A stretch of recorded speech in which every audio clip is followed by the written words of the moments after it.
Hi, I'm Tina Beth Pena from CUNY TV, and welcome to CUNY Women's Conference Week. We have a lot of exciting events on our agenda this week that will inform and inspire you. You'll be meeting and hearing from many wonderful and accomplished women from CUNY's ranks, as well as from outside the university. Whether you are a student, faculty, or staff member, their experiences will offer valuable perspectives as you think about your own careers, lives, and futures. To get started, I'd like to introduce you to CUNY's #1 champion for female leadership, our Chancellor, Felix Matos Rodriguez.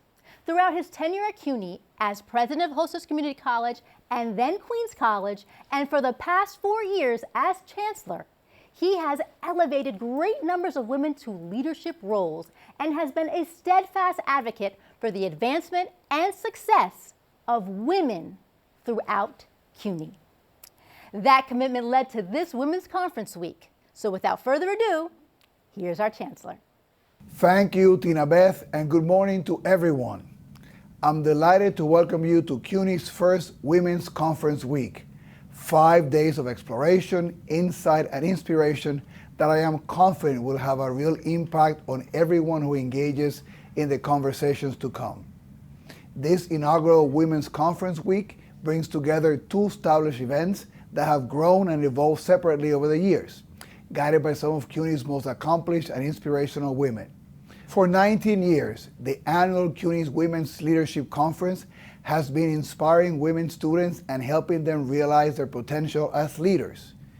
It's been paired with a newer event, the Career Compass for Women's Leaders Conference, which is now in its 4th year as a space that promotes professional and personal development and mentorship for CUNY faculty and staff.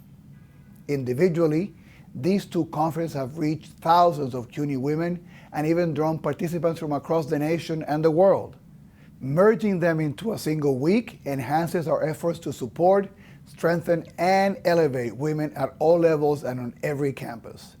It reflects our unity around these aspirations and our unshakable commitment to empowering all CUNY women, whether they're students, faculty, or staff, as they envision their futures and shape the trajectory of their careers.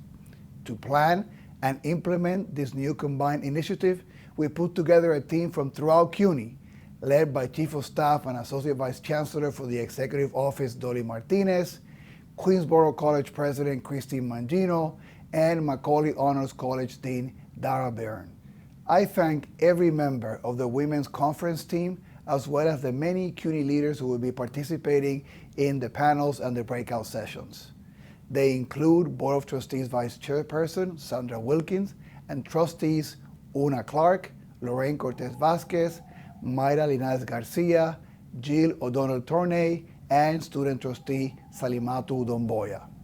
College presidents, graduate school deans, and academic leaders, including Executive Vice Chancellor and University Provost Wendy Hensel, CUNY's highest-ranking women administrator. I am grateful as well to our keynote speakers, panelists, and other guests, each of them a success story, each a role model. The themes that all these leaders will focus on are timely and ambitious. Tuesday and Thursday, the Career Compass Conference for faculty and staff will explore the future of work for women. Where do we go from here? And for the Students' Women's Leadership Conference on Friday, the theme will be Daring to Lead. To propel these discussions, our participants will share their personal and professional journeys, what they've learned along the way, and what you can learn from their experiences. You will hear about the challenges that they face, the mentors who guided their success, the setbacks that cropped up along the way, and how they managed to keep moving forward. Thank you to all of you for being part of this Women's Conference Week. I hope the conversations this week will be illuminating for each of you and that they make a difference in your lives, whether it is in the near future or sometime down the road. Thank you, Chancellor, and thank you for your support. And that is the perfect segue to our next panel about women leaders at the state political level. More than at any other time in our nation's history, women are running for office and winning, although we still have a long way to go before we have fair representation at that level. Currently in New York State, 48 out of 150 assembly members are women, while 19 out of 63 senators are women. To discuss her path to a state political career, we are joined by state legislator Catalina Cruz, who will share her journey with us. Let's take a look. Hello, I'm so happy to be here at the Women's Conference Week, a new initiative that's been organized by the Chancellor's Office. My name is Glenda Grace. I'm Senior Vice Chancellor and Special Counsel at CUNY. We want to thank our Planning Council for getting this conference together, and I'm just so excited to be talking about daring to lead. And we are thrilled to have the two people who are sitting next to me, Katrina Mattig, who is a global senior director at Mattig and Company. More importantly, she's an alum of Queens College, and she's currently pursuing her degree at the Ziegler School of Baruch. She's getting her executive MBA. And we are thrilled to have another alum with us, Assembly Member Catalina Cruz, who is also an alum of John Jay and of the law school. So she serves in many capacities in the New York State Assembly, and we're so excited to hear from her today about daring to lead. So really, the first question is going to come from Katrina. Thank you, Glenda. So we know that New York State government has seen many great women leaders in its history, but leadership and the exercise of leadership is very different than having power. And now that we have two leaders in the room out of three in the state legislature, Senate Speaker Andrea Stewart-Cousins and Governor Kathy Hochul, are you seeing any changes in how the negotiations and the budget are happening, legislative priorities, any shift in focus? Well, first, thank you for inviting me. It's always good to be back with our CUNY family.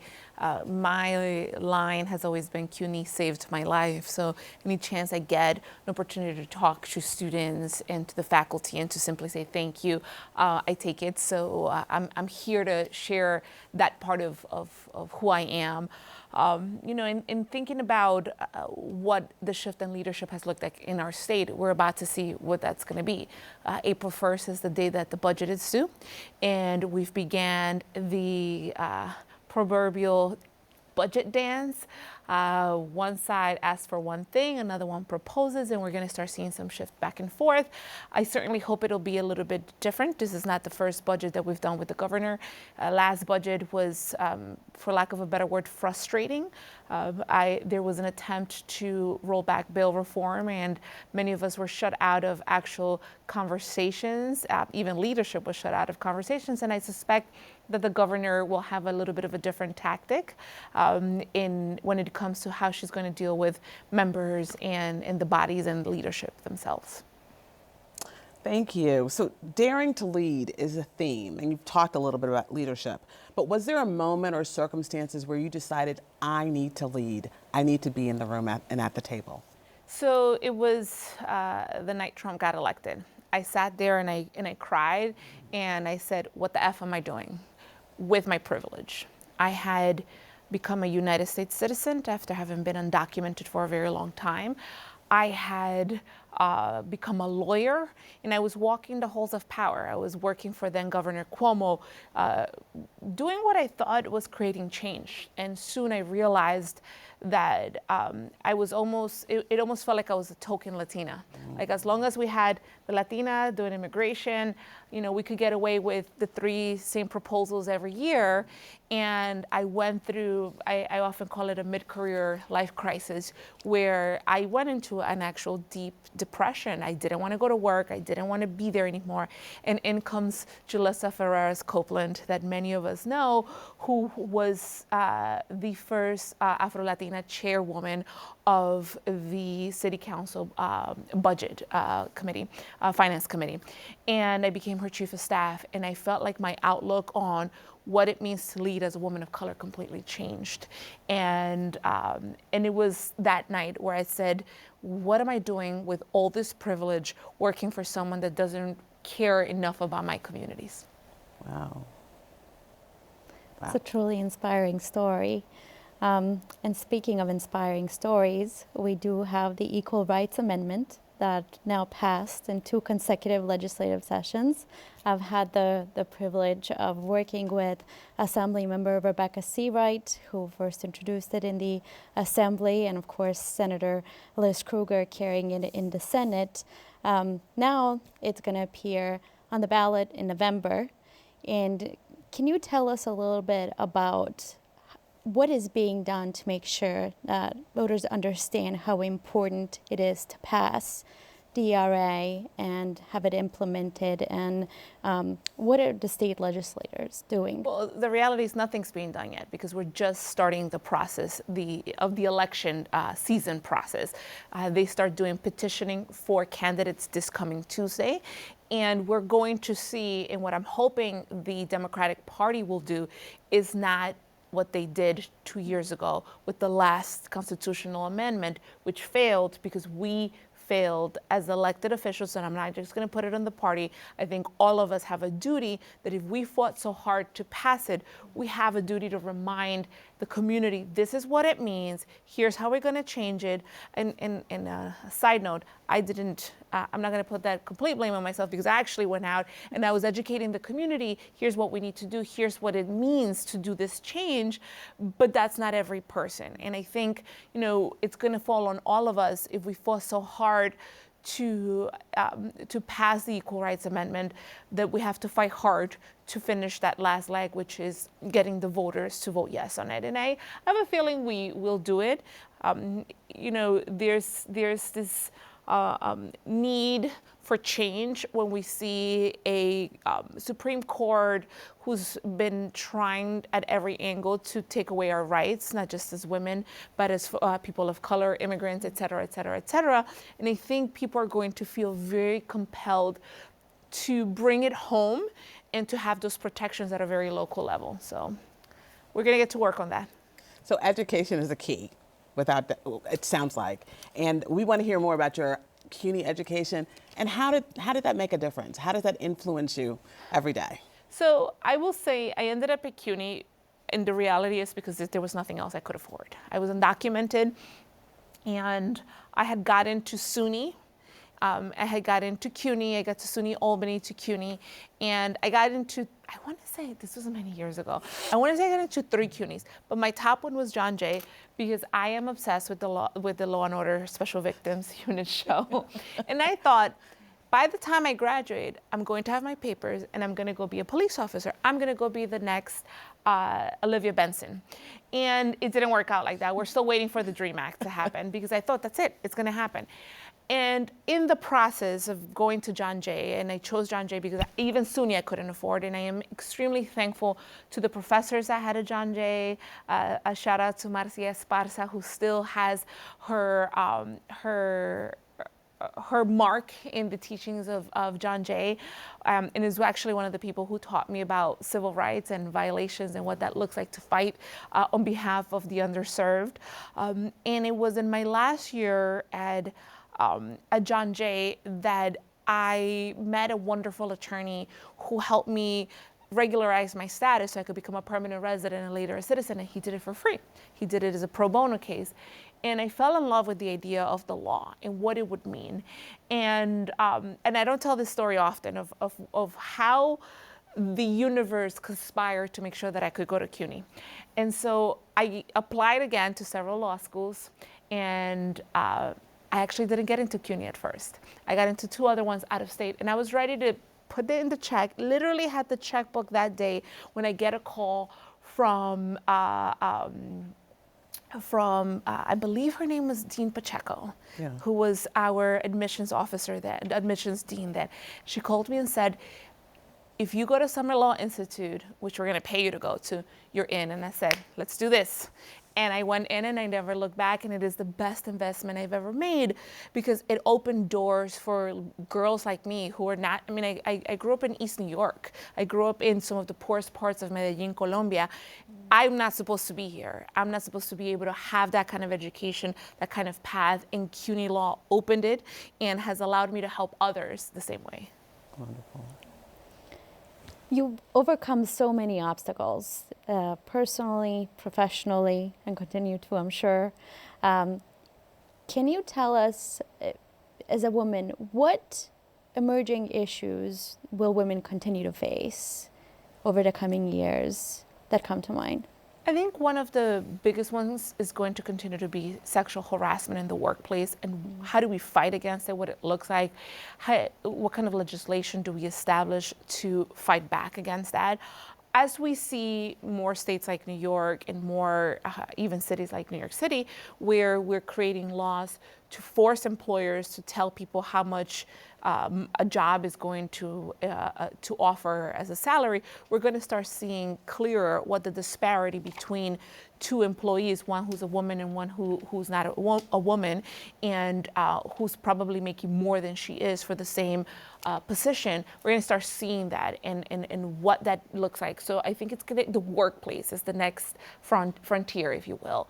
Salary, benefits, sexual harassment, and I'm hoping that we're going to come out on the other side, and that it's not going to take us 20 years like with the Equal Rights Amendment, that it's going to take us a lot less to make sure that we have the kind of workplace that recognizes that we as women, or folks who identify as women, because I think that's going to be another big piece of our transgender community, of how do we make sure that people are treated fairly, and are given the kind of chance that they deserve to thrive in the workplace. So if you could give yourself, your younger self advice about what you should do and what you shouldn't do, and just how you could continue to succeed, what's the advice you would give your younger self? Someone asked me that once. I said, "Don't dye your hair red." So when I was in college, I dyed my hair red, and my mom didn't speak to me for like 3 days. But I think one of the biggest things that I would tell myself is, it's okay to have fear. You know, we're often told as women that we have to be these, stone cold face. Don't let anybody see you cry. Don't let anybody see that you have fear. I actually think it's a good thing. You know, it makes you human. It makes you want to work twice as hard. It makes you actually work twice as hard and probably do it better than the people who think they got it all together. It is okay to cry. It is okay to be fearful. It doesn't make you any less powerful, and in my opinion, actually makes you a kinder, more in touch with your human part kind of leader. Wonderful. I'm sure every one of us has at least one person who they consider a mentor and sort of a very important figure in their life. And I'd like to think that you are that for many people as well. What advice would you give to students about how they can be more active on issues like public education, like women's issues, and many of the others that you're working on? What would you say to them that would inspire them and motivate them to act? Thank you for saying that. For me, it's always a little bit hard to see myself in that, because all I've done is live my true self and be as sometimes a little too open, but as open as possible about who I am and how I got here and the kind of work that I do. And I think when you do things from love and from honesty, people can appreciate that. You know, the advice that I would give to students is, if you don't have, first of all, if I'd give a shout out to my dreamers first.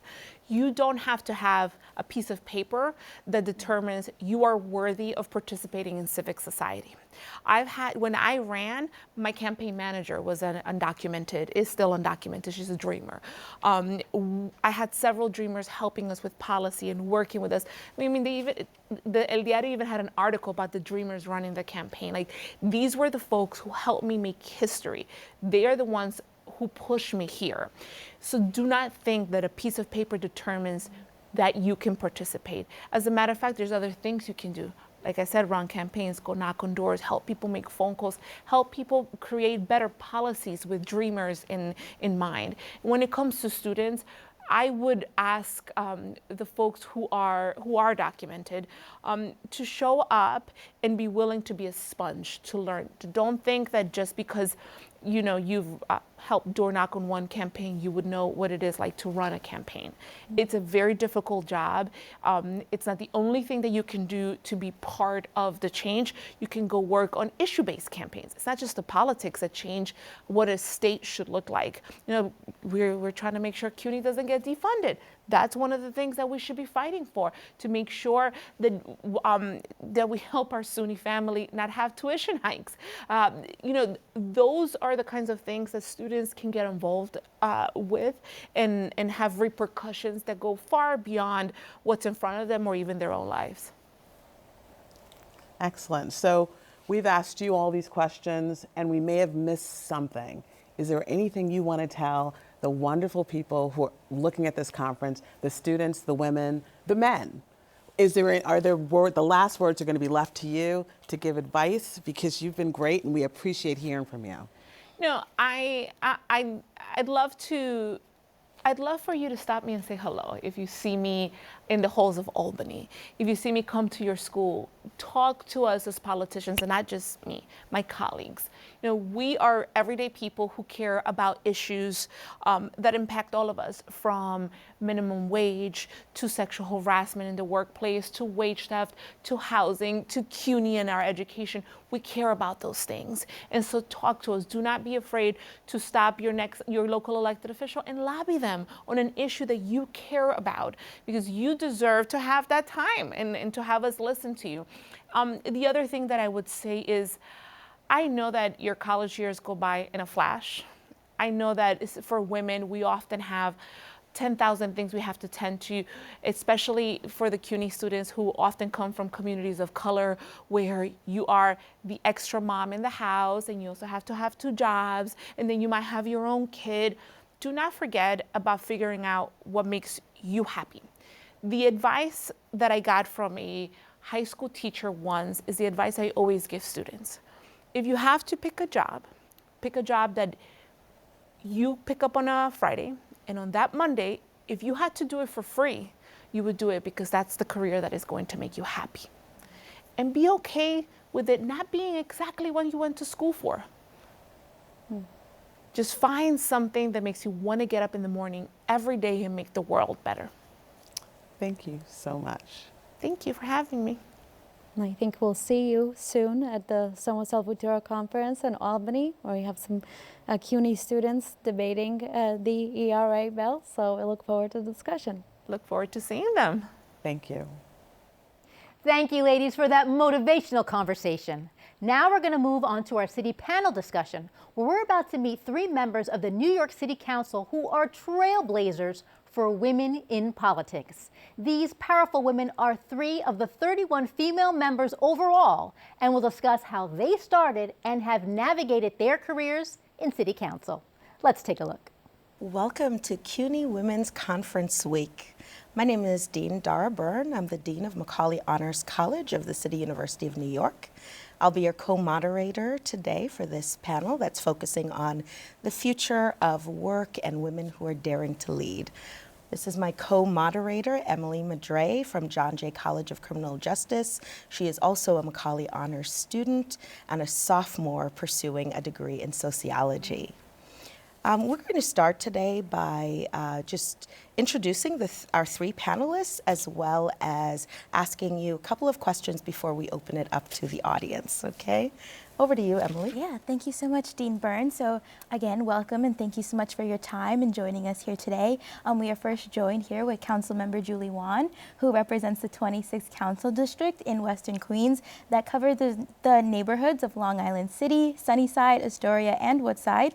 She is the first woman, immigrant, and Asian American to represent this district in the city's history. As a tenant and activist, Councilmember Wan has committed to a new vision for her community with a deep focus on creating and preserving affordable housing, increasing access to city resources for all New Yorkers, and ensuring that access to quality and affordable internet is guaranteed, and many other issues that are at the top of her constituents' minds.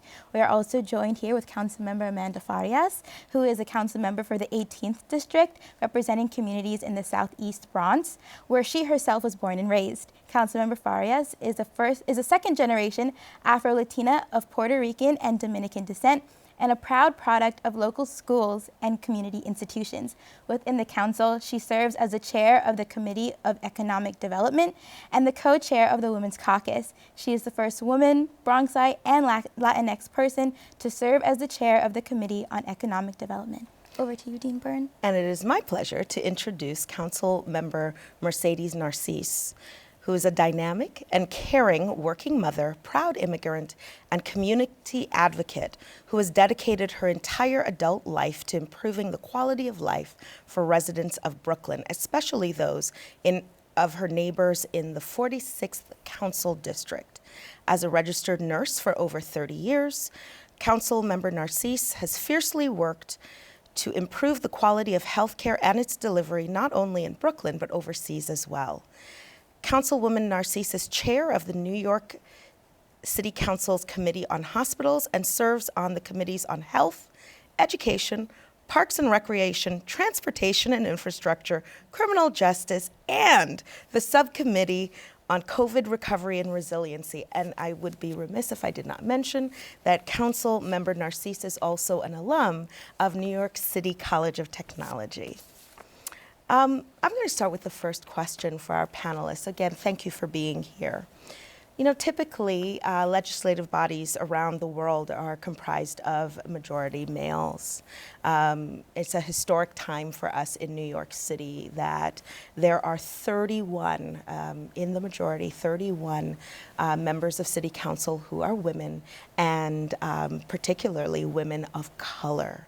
I wanted to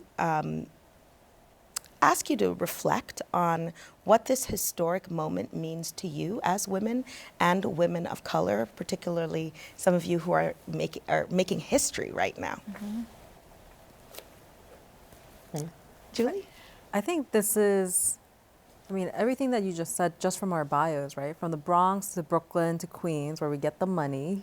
It is clear that we are our ancestors' dreams. I'm a first generation immigrant. If I could go back in time and I sat down with my grandma at the airport when we were immigrating to the US, as she was sobbing her eyes out saying, "Don't leave Korea." And my mom kept on being like, "We gotta go. She got college to go to. Maybe one day she'll go to Harvard. Who knows what she'll do?" And if I could look at my grandma in the eye and say, "Halmoni, don't worry. Like, I will do great things. I will be the first Asian American woman and immigrant to represent this district in the greatest city of America one day." I'm sure she would have cried less. But it's not something that she would have even fathomed, because when on election night, on primary night, in a race of 18 candidates, when the clock struck midnight like Cinderella, I remember my parents all came over to me, pat me on the shoulder, brushed my head, and they were trying to comfort me, and they're like, "We're really proud of you for trying. But it's okay, you know, immigrants, we try our best." And they had no faith that I would win, and then we won.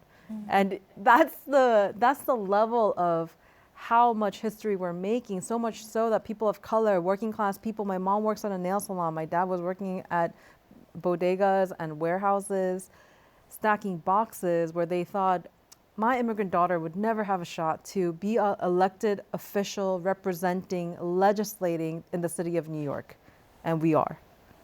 And I think that's the history that we represent right now.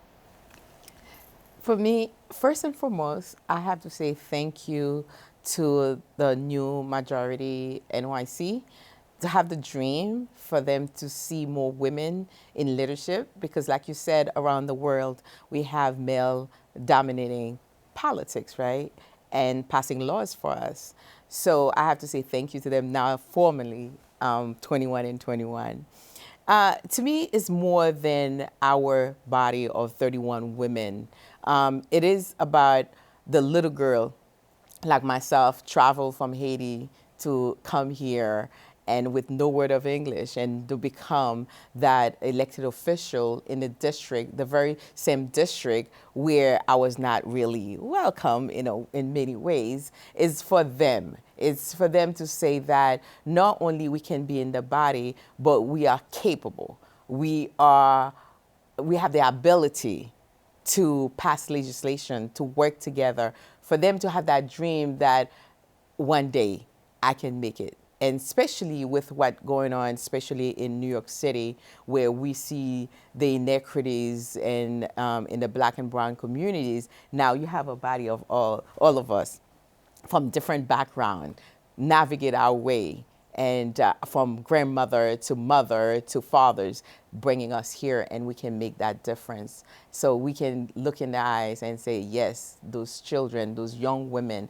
around the world can make it one day as well, and they can look to us and looking for that leadership and say, yes, I can do it too. So this is for me. Yeah, I mean, both of these comments resonate with me. As someone that's born and raised in my district, really had my grandparents raise my mom, and my mom raised me, and hopefully I get to do that in my community as well. It's beating all of those odds, right, and being able to do it. I ran once and lost and decided to run again, and that's how I got here.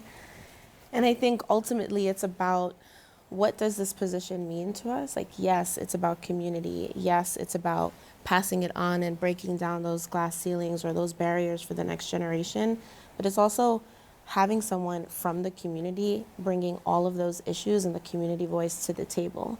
And we have the ability through legislative and budgetary power to really create long-term generational change. The things that we didn't see happening for us, the things I didn't see happening for my community and the people I was growing up with, I'm able now to create laws, to amend laws, to put money in places that can be deeply invested in changing generations in the future of my community. And so it is very historic to be in this body, especially where we are the new body that is had this drastic change in an electoral year, and hoping to change a lot of what hasn't been done in the past. Thank you. Thank you all for sharing that. I think it's phenomenal, all of the work that you've been doing. So I just also want to say thank you for all that you have done and that you'll continue to do in your leadership powers. So one of the conferences that CUNY is having this week, the theme of that is Dare to Lead. In what ways have you exemplified leading courageously, personally, and in your elected official capacity? I don't mind starting. Yeah. Yes, sir.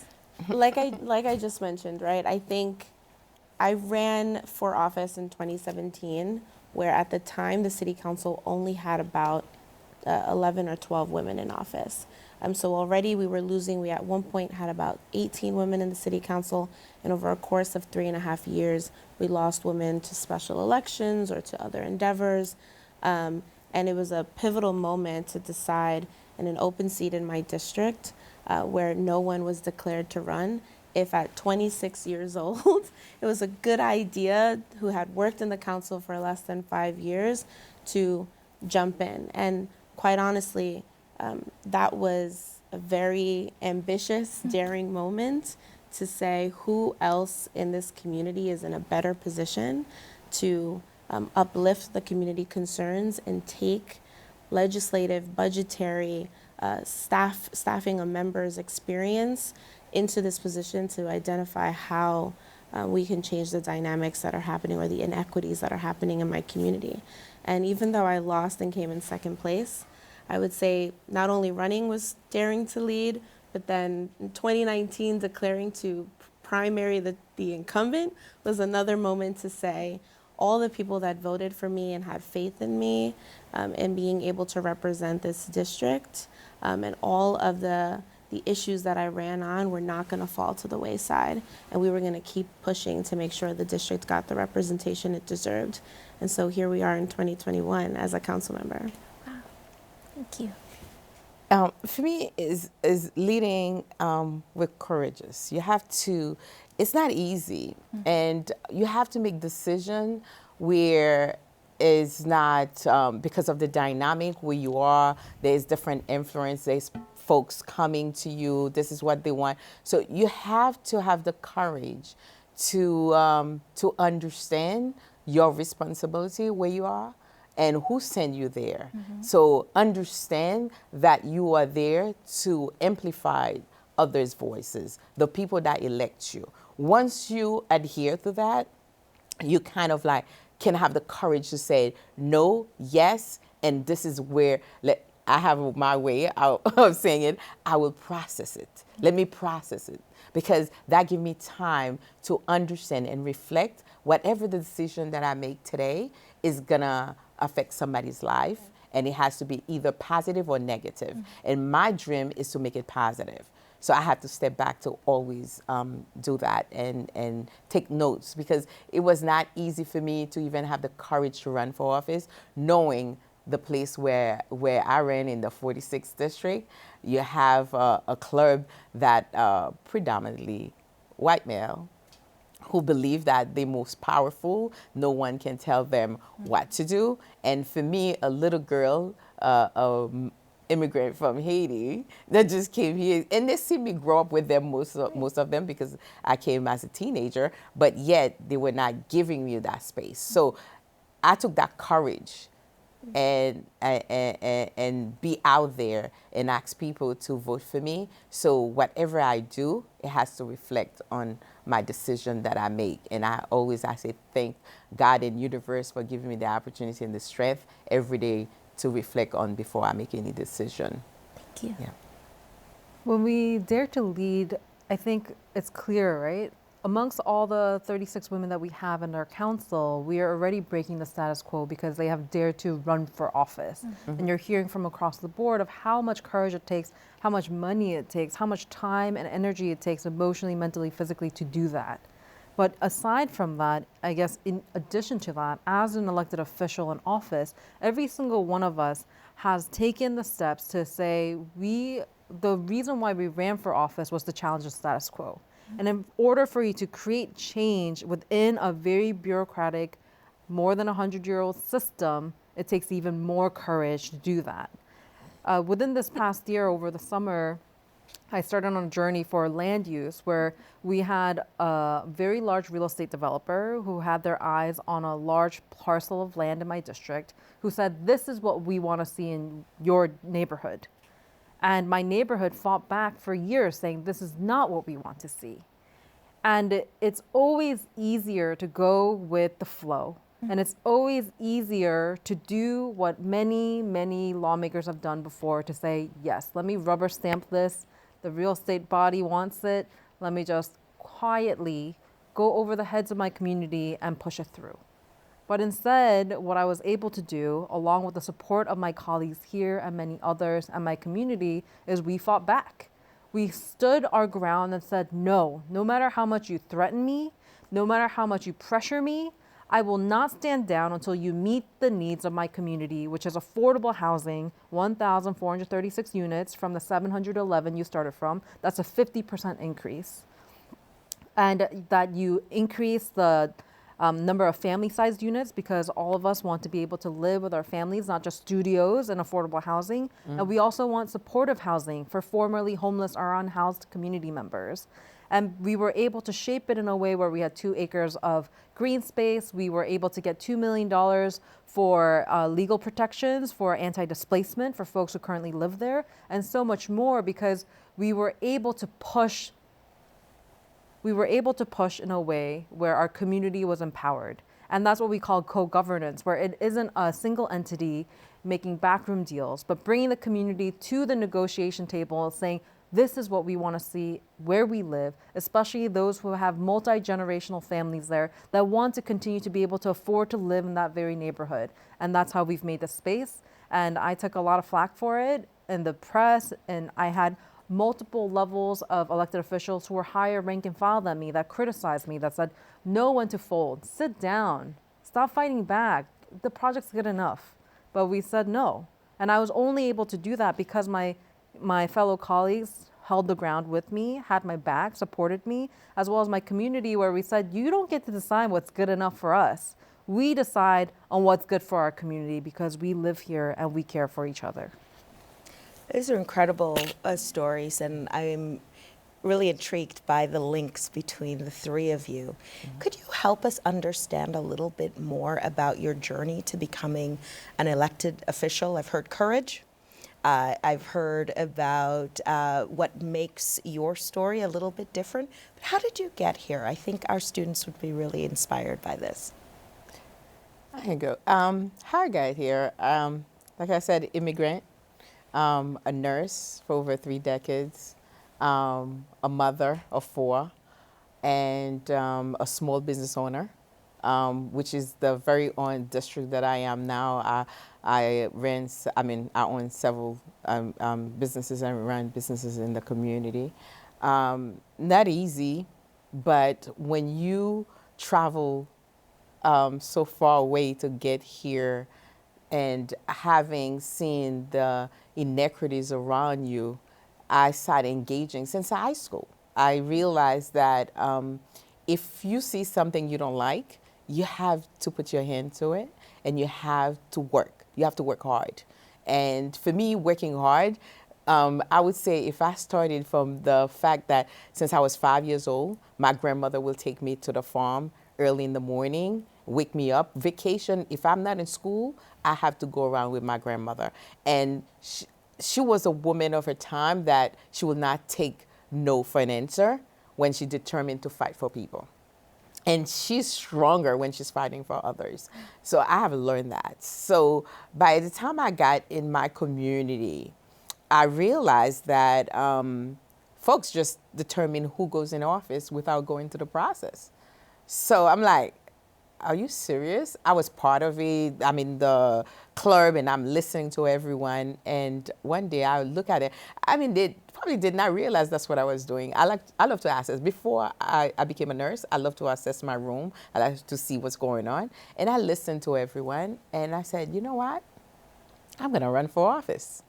But it's in the back of my head, but I continue working and engaging in different, activities in my community. And people start telling me, you're going to be good for the community by running for office. And then every time people say that, I go to the back of my head, I say, you heard it. So you heard it. So those are the things. It's commitment to not only yourself, to the community, and to change people's lives. Because when you see something wrong, and maybe the person, like I was talking earlier, the person don't have the same drive as you. They don't have the same energy as you. But if you have it, why would you sit on it, not using it, not only for your family, for others? And this is the way I got here. By people committed, by people, supporting me and reminding me why I'm in the game is to serve. And then I'm so happy to have the opportunity to really committed to a community that gave me so much that is for me to give back. And this is how I got here, by people supporting me, uplifting me. So I'm committed to uplift others and continue the work. Yeah, I feel like there's a lot of similarities there. I mean, I ran once before this, as I mentioned, and lost that race. And really between that race and running and winning in 2021 was a lot of groundwork, right? To run for office, you need to fundraise, which is things that happen over a long period of time for typically because women of color take a longer time to raise money. There's more convincing that has to happen to donors. And I was working in City Hall for several years, but I wasn't in these spaces collecting cards or having follow-up meetings because this was my ultimate goal. I was working on legislation. I was managing the Women's Caucus. And so I already felt like I was creating that long-term generational change by just like writing bills, right? That felt like, okay, I'm in the room where it happens, right? And so when I was initially asked to consider running, I ran. We raised all the money. We came in as the runner-up against a 14-year, previous elected official. That to me was where like the light bulb went off and was like, oh, we're doing this again for sure, right? Like, there's absolutely no way that we were able to figure out how to raise over $60,000 and get it all matched and have like $250,000 plus to run a race, be effective, get your message out, and have like somehow resonated with over 2,000 people to come in a 6-way race as the runner-up. Like, that was really the moment for me that said, okay, we're definitely doing this again. And in between that time frame, it took the groundwork. It took re-engaging all of those voters, getting more people registered to vote, to expand that electorate, working to get other people around me in the community on the ballot. Right? I didn't stay and wait and to see if I would do it again. I started chipping away at the powers that be and taking up space with people that were like me, that reflected my values, that also wanted to be community leaders in an elected space. And so we ran more people for county committee and state committee and district leaders. And that helped me build a team, a committed team of people that one wanted to continue to empower me, because they also saw me investing and empowering them, but were ready to back me up when I decided to run again. And I think for a lot of us, for the women generally that have run for office, it's difficult to raise the money. It's difficult to get the endorsements, right? New York City is a union town, and so you need that labor support. You need to be able to convince folks that you can raise the money and you know how to budget really well to do the mail, and you are kind of good at messaging and maybe kind of good at social media. Don't look at my TikTok. But all of those things are super important to making you a viable candidate. And I think all of those things were just, all the ducks were like right in a row for me in this second round where we were able to do it. And I think ultimately it comes down to, yes, the community, yes, the team that you put together, because those people are you at every single door you can't be at. But the messaging, the money, the endorsements, all of that backing is really what has helped get me into a victory in the 2021 election. Yeah. And the struggle is real. And the struggle is real. It's really beautiful though, because you see how there's so much diversity in our backgrounds, in our stories, our ethnicities, our culture, but the common core is the same. The commitment, the drive, and the soul and the heart, where you are willing to be at a gut-wrenching place where you will cry your eyes out to get to that end goal of making the finish line to be an elected official. For me, when I look back, and most of my friends who've known me since I was a child or from college, they're shocked when they find out that I've left my job and now I'm an elected official. They're like, what? That's very different, because this has never been part of the plan for me. It's not something that I would have even imagined, similarly, as a working class immigrant growing up in New York City, that I could even be in this seat. And I think it was kind of the perfect trifecta of a storm of COVID, high unemployment, where my parents were unemployed, COVID. I was working the last 10 years at a tech company as a digital strategy consultant, traveling Monday to Thursdays. I was always airbound, somewhere in Europe, Asia, Latin America, somewhere in America, who knows. But because of COVID, it grounded me in New York City. My parents lost their jobs. Nail salons were shut down. Small businesses were forced to shut down. And I became their sole dependent for their finances. And then as a public school free lunch child, that's how I grew up, literally. If I did not have that, I may not be here because I would have gone hungry. When school shut down and I turned on the TV at home, and I'd just gotten the notice, Julie Wan, you will no longer be traveling for an indefinite amount of time.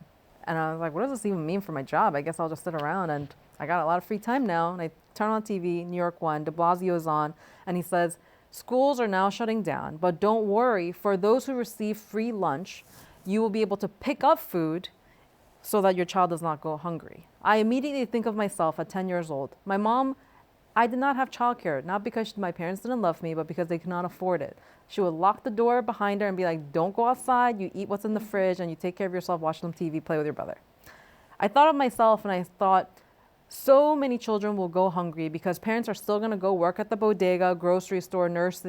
All these working class people are still gonna go to work because they're essential workers, yet their child will be left at home to fend for themselves.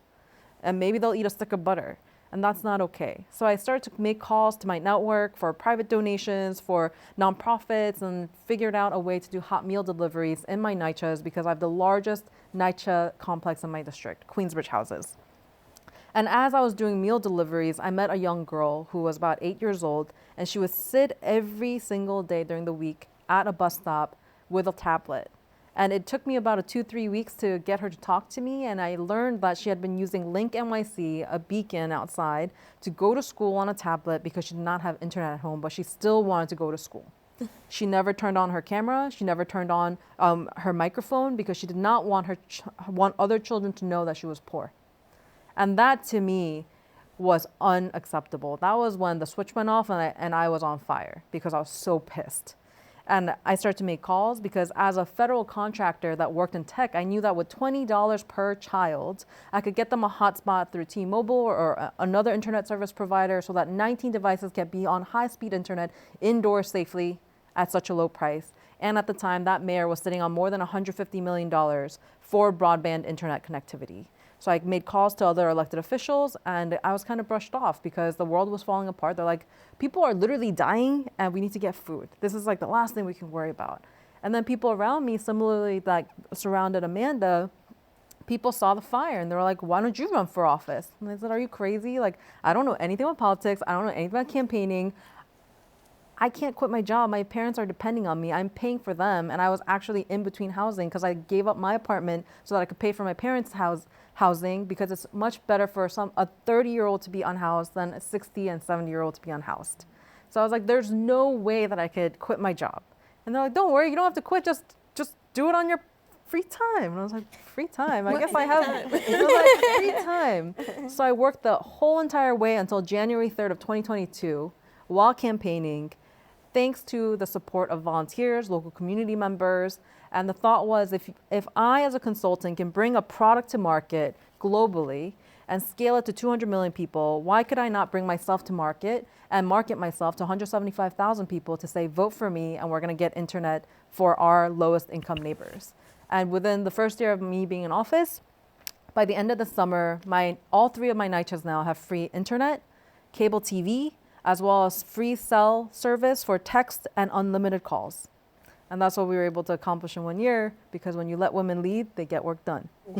You can say that again. Yes. Yes. Because my community never seen any changes until now. Exactly. Because I say we can all live together and we can address the inequities. And if you start from the bottom up, everybody benefit. Yeah. Everybody benefit. And how many times you ran for office before you went? Once before. Once before? Yeah. I had to do twice. Yeah. Wow. Thank you all for sharing. And I know some of this was brought up already, but the skills that you use to get into office run through all of you. So can you talk a little bit more about the skills that you use? I know we talked about dedication and commitment and hard work and critical thinking, but talk a little bit more about those skills and that mindset that you had to do and had to use to lead courageously in your roles. I feel like Julie just said it. I mean, that's like the perfect leaning into really the moment. I mean, it takes, yes, perseverance and passion. It's gut wrenching. You gotta be comfortable with hearing no, like every day, multiple times a day. Yeah, rejection is like the thing you have to really find comfort and confidence in. Like I always used to say, well, hearing a no on the phone, that's one less person I waste money on, right? Like I put money towards, because that's good. We're refining where our people are. So I think that for sure, like, are things you have to focus on. But I mean, the example you just gave of like knowing everything around you can happen, seeing yourself as a leader in tech, understanding how to market, like marketing ourselves is really like the number one thing to be doing every single day. And again, it's like it is to voters, it is to community members, but it's also to union leaders and to other elected officials and to donors, and what do you mean by marketing yourself? I mean, we all attempt to run, right? Candidates attempt to put platforms together and value sets or priorities or things they want to see change. So you use what you have around you. You either do it through print mail, like snail mail, right? You're getting on TV, you're using social media. I mean, I seen a couple candidates even do ads on like the most popular games played on their cell phone, which was like genius that I hadn't thought about. But yeah, it's all like a marketing pitch, and I don't want to take up too much space. For me, I think it was confidence. You have, like, I think you mentioned that too. You have to believe in yourself first. Know that I'm gonna go out there. You have to be consistent and persistent. Because it's not gonna, like in my case, it was not easy because you have a club that's so powerful, the most powerful club in New York City, for this little girl came from outside nowhere and then was thinking about, I'm going to have to do better than that. I'm going to run for office. So it's knowing your responsibility, knowing who you're going to represent, understand the people of your community, because not only just like Papa went say, I'm running. In my case, I had to spend years being active in the club, being the president of 41st Assembly District Democratic Club, being the president of Merchant Association, being the president of Canarsie by Choice, every organization that I've been, they actually eventually nominated me to be president, because not actually saying I'm doing a wonderful job, I don't think so, but it's about like commitment to saying I want things better. And I will spend all night if I have to change things. So for me, the first thing I did is lay out the plan, how I'm gonna win. Because now talking is one thing. The first time when I did it, I came close. I had 46.5 from somebody that's incumbent, that been in assembly for many years, and now he flipped to run against me. But this time around, I was asking myself, no, I have to do better. The second time, they got me good. So I said, okay, the first time they got me, I came close. I had 46.5% of the vote, so that's mean that I'm good enough for the area. The area voted for me. So the second time, it's just like a war against Mercedes. And I'm like, oh God, they sent everything. Even the kitchen sang against me. So, but that's okay. Called me name, do all kind of thing. And I said, okay, now I'm gonna sit back and have a plan. And I lay out everything they did and what did I did not do myself to counteract whatever they're doing. So I planned that. So I said, okay, now I don't have no little children anymore. So I'm going to go to every church. Like I said, I will do 6 churches if I have to on a Sunday, sometimes more. And I will reach to the people. Because at the end of the day, the people are going to vote. Mm-hmm. And keep in mind, I've been to every part of the district in different level of, organization. So I know the people. Now it's how to present and market myself this time around. Now I don't have no children. I sold my business, the last business that I have. I said, I'm going to sell the business and I'm going to step back and I'm going to give my time to the community and reach out and social media. What skill would you describe that as? I heard a skill of being able to be comfortable with rejection. Yeah. What skill? You have to be everything at you and you have to be consistent and not be afraid, because they come to a point that they can trying to make you scared. Mm. For me, I don't get scared easily, because whenever you come in to scare me, I don't have no fear in me. I was like, I would look at you and say, okay, if you say that. So like the thing I usually tell people, you don't control the world. Mm. You don't control, because the next second you don't know what's going to happen to you. So therefore we are here as a passenger. So the time you have, do the right thing. So I want to do the right thing. So when you come into me, like they called me in to get out of the race. So I said, no, I'm not getting out of the race. I'm going to go through. So this time around, I kind of organized better. I was more consistent by knocking the doors, because the door could not, because every day when I'm on the street, even areas that they will say they're Republican, even I knew they were Republican, I still go to your door, because I want to tell you what I have, what's my goal, what's my vision for the community. And no one can tell you that trying to address inequities such as housing is a wrong thing. Republican or Democrat or independent or progressive, wherever you are in life, you're not going to say no to a child not having food, to eat. You're not going to say no to a classroom not having computers, no matter where it is. So when you start having conversation like this, you tell people that I'm not, the progressive that you think. What is progressive for you? Progressive mean like feeding kids that need to be fed. Progressive mean putting, computer, laptop in those kids that need to go to school. Or progressive is make sure healthcare is accessible to all. And during COVID time, when nobody wanted to come out, I want to be out. I'm a nurse. I'm not afraid to be out.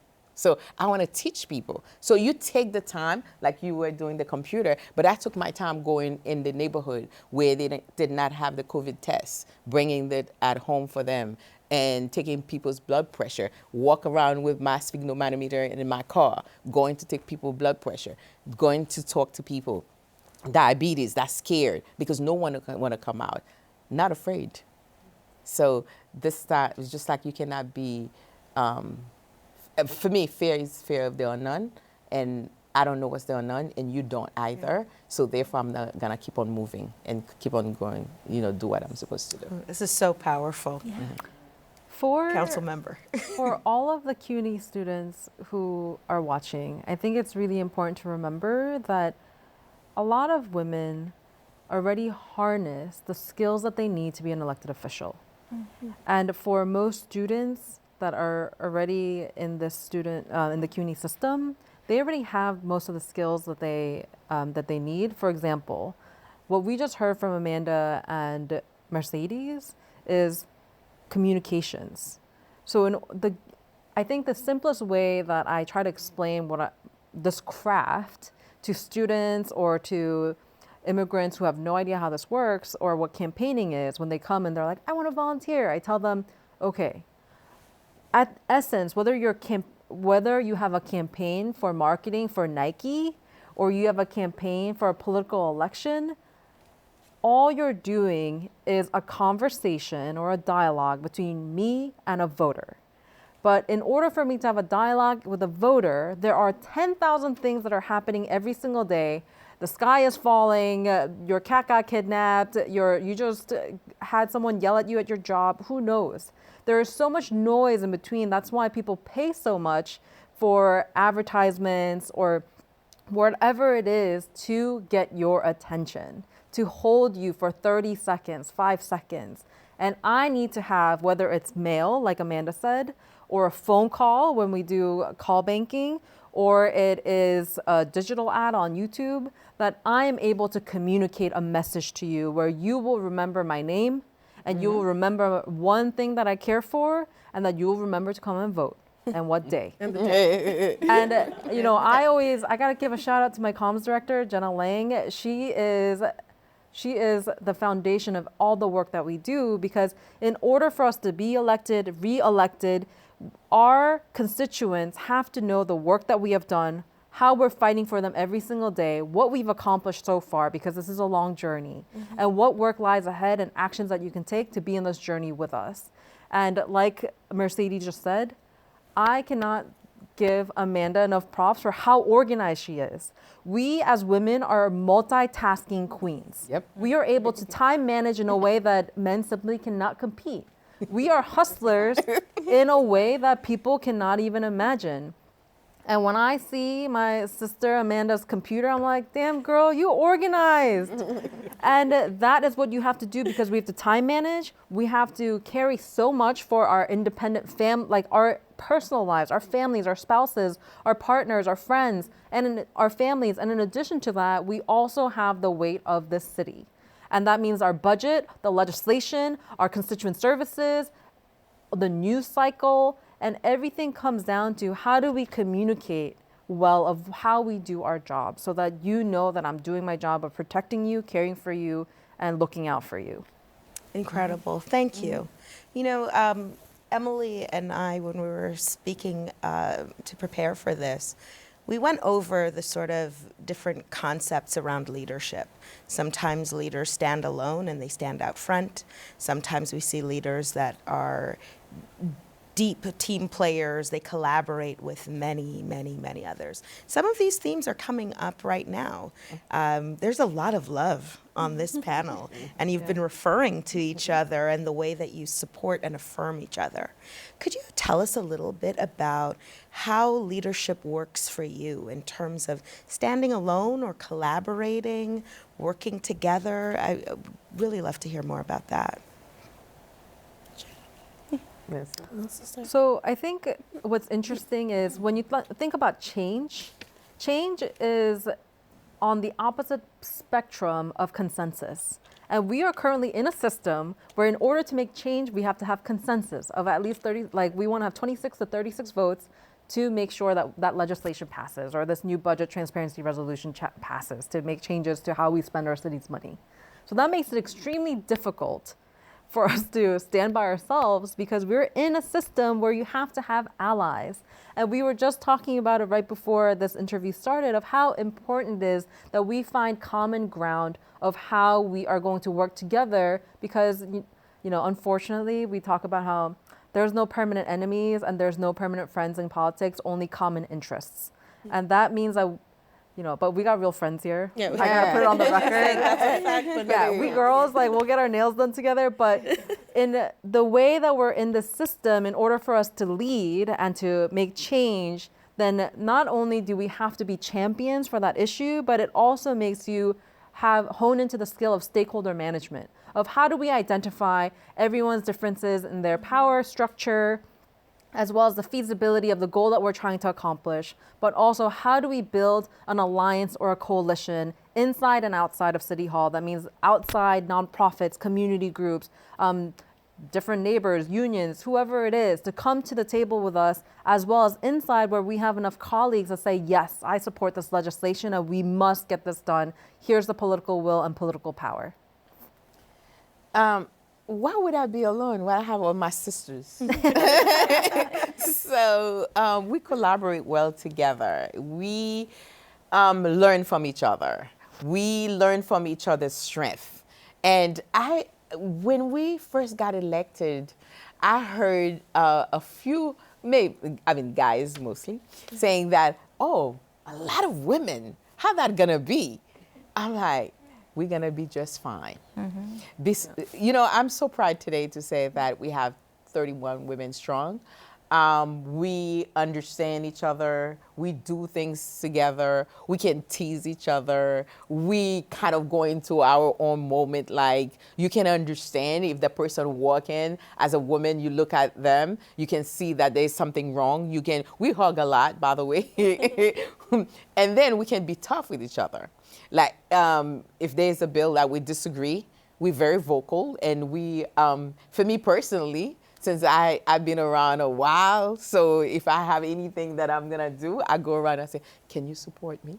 Can you come with me and tell me? And if the person say no, I would like, so why no? So let's have a conversation. And then my job, and which is all of our jobs, most of the time, is to let each other know this is where I'm going and this is the reason I'm going there. So can you come with me? So we can dialogue about things. We can laugh about things. We make fun of each other while we're doing it, So we can spend, sometimes I'm leaving City Hall like 11 something midnight. 11 p.m., 12 midnight. Or sometimes 1. I think some days because of budget and negotiation, we'll stay there for long and we're miserable, but yet we can relate to the heels. My feet hurt, damn, let's take it out. But those are the things that we can legislate. We can, pass budget with fun, with understand that we are here for one reason, for the people that elect us. And that message, because we're women, I think that we do much better than men, that thing. Because men is having an ego, like the power. So for me personally, I don't see much of people walking around like I'm so powerful. It's just like how I can get my things done. Like myself, I live in for constituent services. No one should go in my office and don't get services. If you cannot get the service, we should be able to refer you. If it's a federal level where we cannot do it, we have to make sure that we give you the guidance how you can get it solved. When you go to the federal office, which is the congressman or whatever, so by the time you get there, you already have the knowledge to tell you exactly what you want. So it's about educating. And women, since we raise kids like myself, we have to kind of have patience. We're not going to come and jump at you because you said you're not going to support my legislation. No, our job is to have the conversation to convince you why you should do it, because it's usually, most of us, it's about the interests of the people that we serve. So it's not hard for us to present our case and have a conversation about it. And we are sisters, so there's no reason we have to be alone. I don't have to be alone. Yeah, the only thing I think I'd like to add is that Like, this is supposed to be a collaborative space, as was mentioned. And a part of that also means, like, you build enough support and you build enough allyship. And even for the moments where you know, like, you might have to step away from something because your community is not there. And I think there are definitely a lot of moments where you, in life, you don't quite know if you'll have the support to not be on the same page with everyone. And I think what we find in this body is more times than not, we have the room to say, let's have a conversation of why, like, I can't be on that, or I can't promote this because, like, I haven't had the time to bring my community there yet. Or, you know, this person has asked, like, I have these outstanding questions, so I can't support yet. I'm waiting for the hearing. I think, like, with more women, with more of a collaborative space, it's allowed a bit more grace for some of those sentiments of understanding, like, oh, you're not just going to give me blind support because I've asked for it. You have educated questions you want to ask at a hearing because that's our job and that's our role, has been super great to see, and I think important in how we make sure we get to collaborate with one another, but also represent the communities that got us here. Thank you. That response is just as powerful as every question that you have, every answer that you've given thus far. At this moment, I'd like to turn to the audience and open it up for questions. We have some students here today.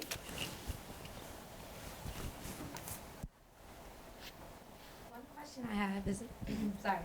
One question that I have is, I know this process can't be easy, so what motivates you or drives you to continue to do what you do? Changing people's lives, making people better, because I'm happier when I see everybody around me doing well. So that's what motivates me every day. The same passion I had to raise my own children is the same passion that I have for every child in my district in New York City at large.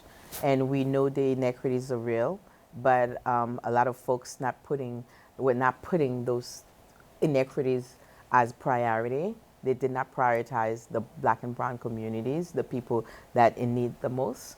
And for me, every day, if I can change that, if I can put a hold on those others' plan to make it better for folks in needs, those are the things that drive me every day to get up and do better. I gotta be honest, it's like the little girls that see me in schools or at an event. Really, the kids make a lot of this worth it.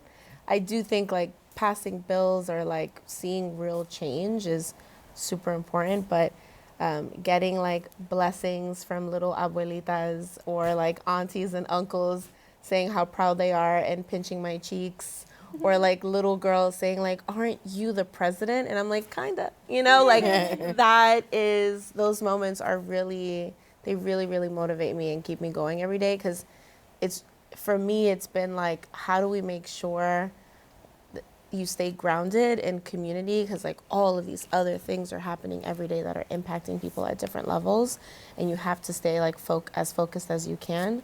But, you know, having a movie night and having a little girl dressed as, like, Moana come up to me and ask me if I'm the president is great.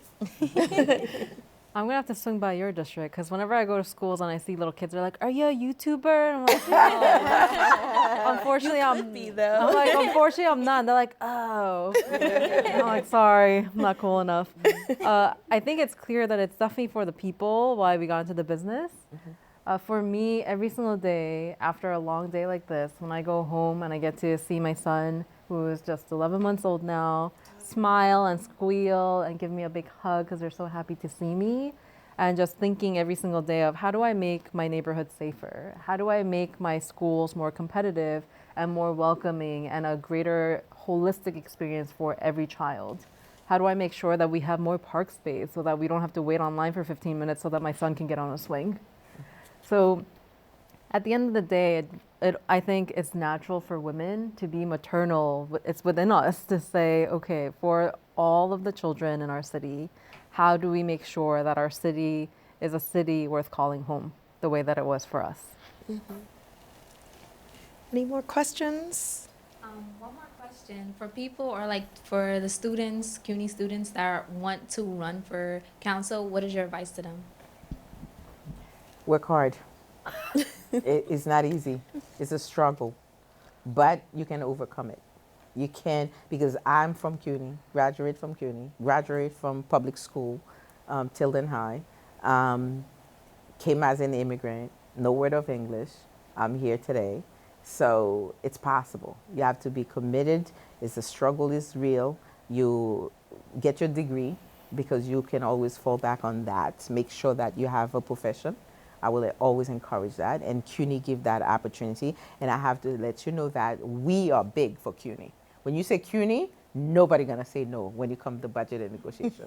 Because we have so many CUNY graduates. That's why we're here. So, No one says no to me. so we're big. So if you need support, know, if you choose to run for office, know your community. Like me, like I told you before, I said it before, that I started since high school. And I was very engaged. And even the time when I was my babies, I was going through the process of having children, which I have 4.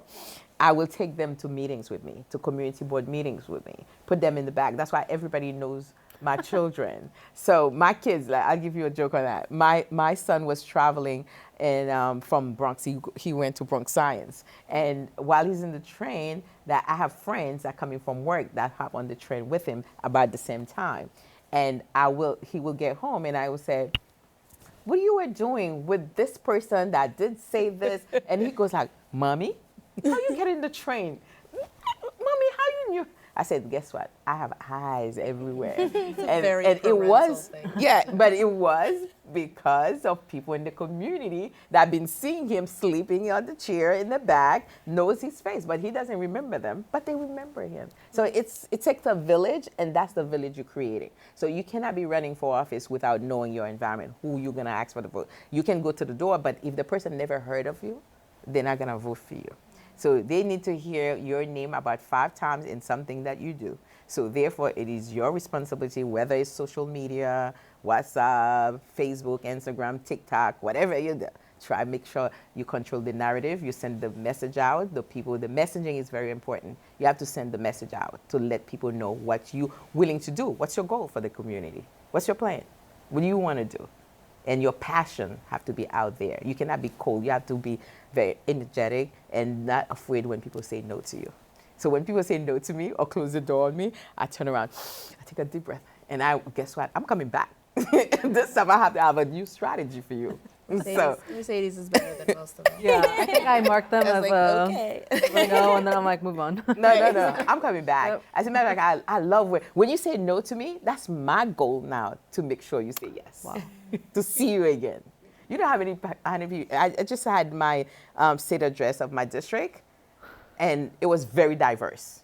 And people will come to me, tell me to my face, I thought I would never vote for you. I never voted for you before. And that's my first time here. Guess what? I needed a stop sign. I could not get it for 15 years. And you came here, you did it. So you got my vote. My family vote. Those are the things that make me, as a matter of fact, excited to continue doing my work. And I thank God every day for the opportunity. So if you're CUNY, you want to go, let me go with you. We'll take a ride together. Okay, everyone ask her for an internship. What I would recommend is keeping every business card and following up on that business card. I feel like more times than not when I was a young person, I would get a card and someone say like, this meeting was great, this conversation was great, we should follow up. And I was like, yeah, cool. Like, I don't think I'm that professional enough to follow up. Realistically, like I was and I should have. And then I think the other thing I've learned as a young adult, because I'm still a young person. Yes. Yes.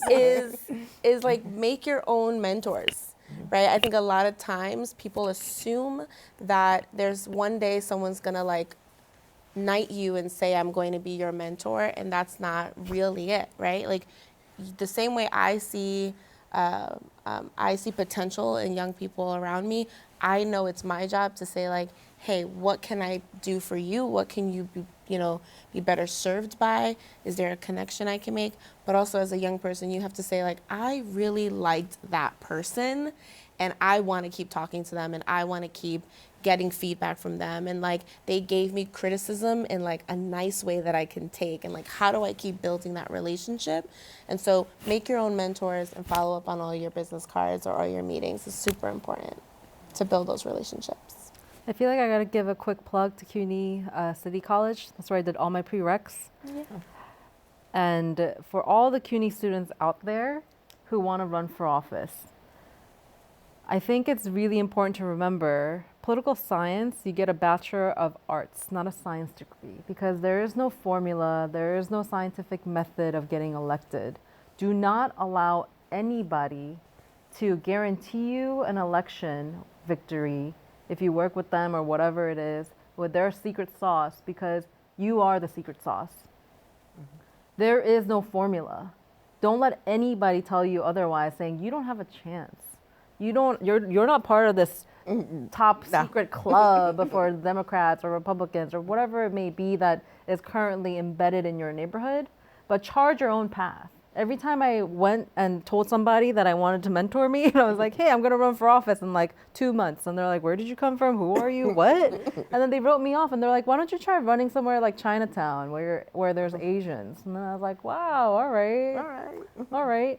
So you have to have thick skin, like Mercedes was telling you, and be okay with rejection, but keep your eyes on the prize and pave your own path and do what works for you. Because what works for Amanda, what works for Mercedes, what works for me may not be what works for you. So you have to know yourself well, reflect long and hard, and know yourself of understanding what your skills are, what your strengths are, what your weaknesses are, because opposition research is real. People will come for you when you run for office. And knowing your weaknesses, knowing your strengths, how you're going to control the narrative, be at the forefront of communications and marketing to say, this is who I am, and this is why I'm running, and this is why you should vote for me. Yeah. And vet all your social media. Yep. Yeah, make that private. No. Right, actually. Even late at nighttime, I'm there. TikTok. My son said, Mommy, you in TikTok? I said, damn right. I don't know what's going on. Thank you all for sharing that amazing advice. I know I myself too is interested in pursuing a path in public policy and local government. So thank you for sharing that again. As a CUNY student, it is amazing to hear all of the work that you're doing. And along that same vein, what doors are you opening for the little Moana who comes up to you and those kids who think you're YouTubers? What doors are you opening for them to, and learn about city government, learn about what you're doing, and learn about how they can get involved in their government as well? Yeah, I actually this past summer, and I plan to do it again, had summer youth employment out of my government office where we had 2 young women who ran around with me to different things and to all my community events and kind of got better ingrained in the area that they're growing up. And I do think like any of the opportunities that I get to show up to schools, talk about why I ran for office, who I am, or how to contextualize and make real like their programming to their parents' tax dollar, to my budget allocation, and having them understand that process is how we've been opening doors. And I think panels like this, where we get to show up and say, intern in our office, work in our office, is really how we can continue to break down barriers. Thank you. I'm big on intern.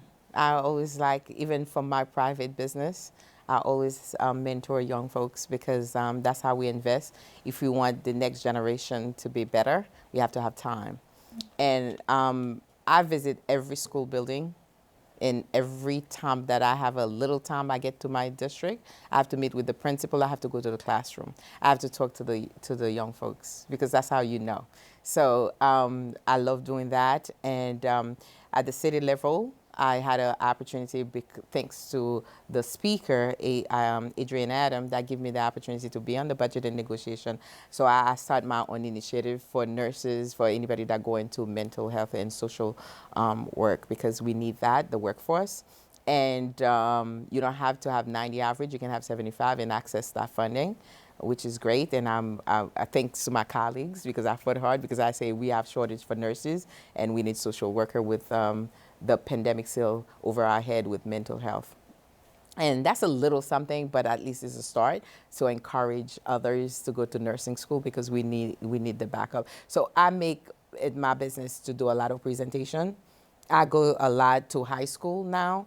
I do a lot of workshop in my office too as well, because my office, I feel like this is the people's office, it's not mine. Actually, they elected me so they can have access. I have different small organizations that come in the office to meet, because if they don't have office where they can meet people, so we can give them a time slot so they can come to our office and then bring the young people to me too. So I love going out there in the high school, in whatever the movie night, whatever they do. So that was 2 days ago. I went to a school where the children, they were online. Every one of them ran to me, and the teachers look at me. I said, I don't want to disturb anyone. And they all excited because I've been seeing them.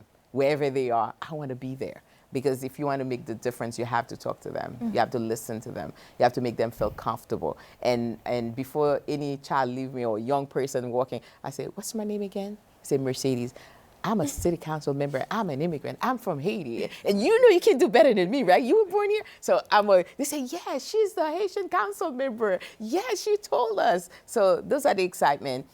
And now, what I am so excited about is not only the one group in my community, one side of my community. I have the second largest district, so it's throughout the district. I'm happy to meet everyone and go with the game. When they have the games, I love games. I'm the cheerleader. I'll be the one yelling and screaming. So those are the things that, I keep doing to bring people closer to me to understand this, I'm working for you. And I do food giveaways every Monday, and I go strategically, I put myself by the high school. So when they come out, they can come and get their plate. And then some of them, I don't want no bag of produce, like vegetables and stuff like that. I say, no, you're going to get the food. Because, don't you eat? Yeah. Yeah, I eat. I say, you're taking the bag home for mommy. So they become like, this is who I am, all right? And some of them remember me when I was campaigning. They say, oh, she always come to the schoolyard to play basketball with us. So those are the things. I would love to see that one. Yeah. Oh, I have it on YouTube probably somewhere. I have my free throw straight, baby. Let's play basketball. Internships by nature are classist, and it was a barrier to entry for a lot of working class people like us. And now that we are here, we make sure that we're using programs like SYEP and paid internship programs through schools, stipends, etc. And another thing that my office was able to do, we were able to create the first CUNY homeless student housing in Long Island City. Because CUNY as a system doesn't really provide housing for students, and it's not always a given that people have a place to sleep, and that is not acceptable. I look to expand that, and I hope that anybody who is currently in the CUNY system now that is struggling in housing or in temporary housing that would like to be part of this with United Neighborhood Houses, please feel free to reach out to my office, because we care for you and we want to make sure that the last thing you have to worry about while you're in school is where you're going to put your head to at night. And for internships, we have it so that we're here to serve you as an intern, because not only are you here to serve our community, but we're also here for your growth and development. So if you're interested in legislation because you want to understand how laws and bills are made and passed, or if you're interested in budget, if you're interested in constituent services, whatever your interest is, we will place you there and we will train you. And in addition to that, any person who's interested in becoming an elected official, I think it's a rite of passage hazing where you gotta come and intern on our campaign. So hit me up. Tell me when and where, and I'll hit be me there. up. Julie1.com. Different boroughs. There's MTA, This is Queens. the train. I'll be on the train. Yes. As long as it's different days. Yeah. I'll be there. Because you gotta come and see the pressure cooker of how this challenges you to your very core of being a human being, of your identity when you run for office. And we invite you to be part of that journey. We're up for re-election. June 27th is our next election date. Come and volunteer, be at a poll site, bring all your friends. We count on CUNY women to all be there. Thank you. And we need to all go support, okay? Yep. We get We're going to count on you all. Yep. Can I just add one thing? Yeah, absolutely. I don't want to speak for everyone here, but I do think if CUNY students are wondering, parts of the process, right? Community board applications are open right now. You can apply for your community board. We get slots on our community board where we can appoint people. I have participatory budgeting running out of my office. It's a Yes. co-governance model where we take $1 million of our capital budget, we give it to the public, and for poor use of better phrasing, and we say, you design the ballot, you design the projects, you work with the agencies, and then we have a public vote week that happens and really are engaging folks. And it helps in the in-between years or in the same years when we're running for office again to keep civic engagement high. But it also gives a different perspective of that a campaign might not give you, or working in an office might not give you, just the vetting with a city agency of what a project is, the cost estimates, how like even as a major city, the exorbitant costs that we have and how long multiple phases projects takes. It helps to actually make real the process of why, if you wanted a street light here or you want a public pool, why it took 3 years, 5 years, 8 years to see that in reality. So all of those things are happening too in each of your, in each of the students' different districts, and they should check out if their members participating. Thank you. Thank you for this conversation. As you can see, CUNY Conference Week is the place to be, and this panel discussion is probably going to be the best thing happening. And I want to thank you for this, because there are a lot of important themes for our conferences that are coming up here. We heard about courage. We heard about commitment, we heard about collaboration, we heard about communication skills, and a little bit of comfort with rejection.